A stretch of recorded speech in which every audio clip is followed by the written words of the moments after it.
They were outnumbered by 2-1.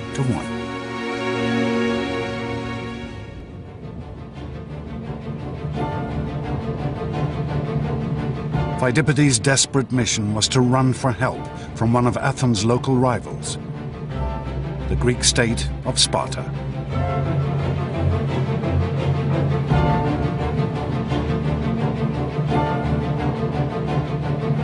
Even as he ran, Pheidippides must have imagined the horror that his fellow Athenians now faced.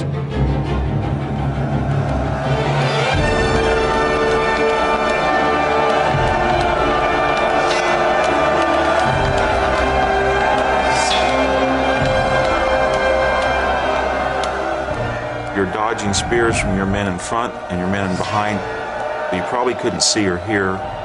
All you would feel would be pressure.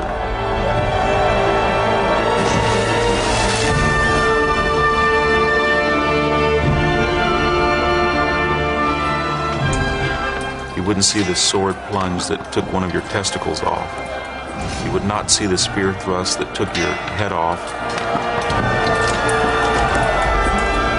You would have no idea what was going on, just the momentum that carried you ahead.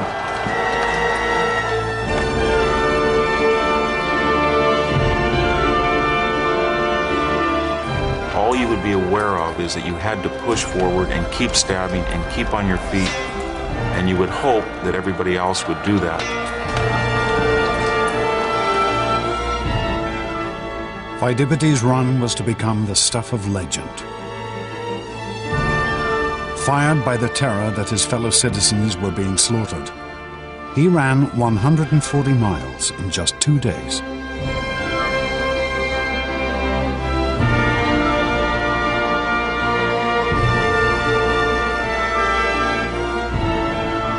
But Pheidippides' quest would end in failure. Help would be refused. He was left only with the knowledge that his fellow Athenians would have to fight alone.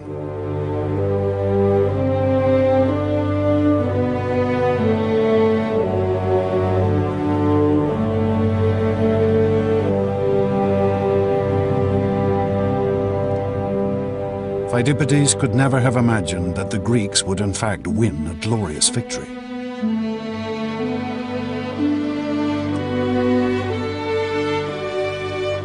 The Athenians had rushed at their foe in a headlong charge,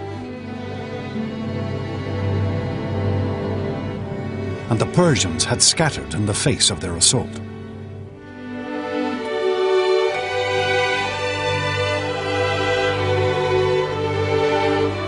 The Athenians slaughtered over 6,000 Persians in one fateful day. The world's first democracy had survived its first great test. Every Athenian knew that he had voted to fight and that this reflected the majority vote of the citizens, and that was not true of the Persians. Whatever you want to say about democracy, it fields the most patriotic, enthusiastic, and often large armies. The Athenians returned to their city to celebrate their victory.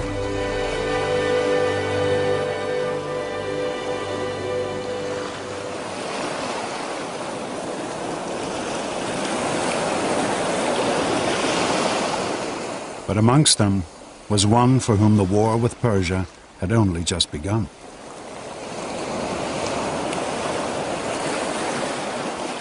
An Athenian general named Themistocles.